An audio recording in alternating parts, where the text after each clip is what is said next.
Mike, you'll be first on this one. State funding for all school districts in Georgia is based on what is called the QBE formula, and is considered by many to be totally outdated.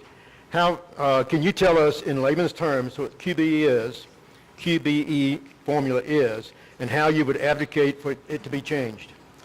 Yes, sir. The QBE formula is a setup where you are receiving funds at the local district based on the type of students you got and by segments in the day where they are being served. A special needs student, you will draw more funds for each segment that student is being served in special ed, recognizing that you're going to have smaller class sizes for that group.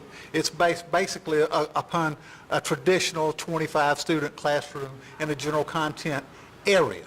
The formula itself was a piece of art when it was devised, but it has not been updated in quite some time. We don't give nearly enough dollars for instructional resources, for textbooks, that type of thing. It doesn't pay nearly enough for what you have to pay substitute teachers. So that part is dated and needs to be updated, but the reality of the situation is we got to determine how much money we've got to fund education and work from that number. We don't need another study committee to come up with what we need to do, but then it requires more money and we don't do it. We need to have a fair assessment of the money available, and let's work backwards from that to find a fair, equitable method to distribute those funds. I'm a big fan of flexibility. I think those districts that are hitting it out of the park, we ought to give almost total flexibility with the dollars we give them. The districts that are not doing as well, we need to take a little bit of that autonomy away and work with them to make sure that we're providing and meeting the needs of our students. So we've got to do those kinds of things. We got to quit looking at education as an expense. We got to start looking at it as an investment, because a good educational system is the driver for economic growth and development in any state. With QBE, again, with the formula funding, it was actually established in 1985. So I guess it was maybe a plan. I think the Democrats were in control back then, so we got what we got, based on that. But miraculously, since 1985, it's never been fully funded.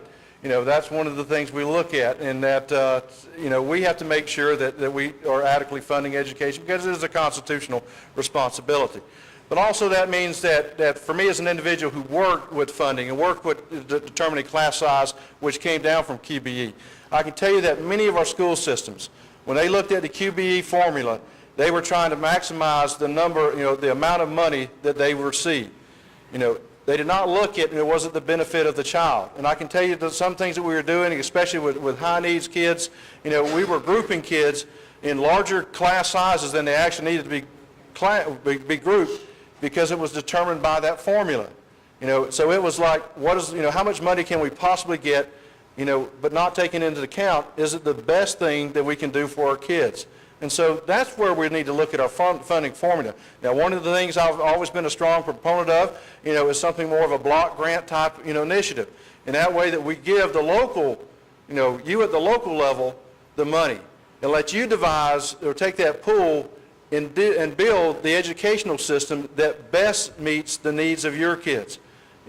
Don't be so restrictive with that. One of the things we've looked at, with education, is that there's a lot of restriction on funding and how we can spend.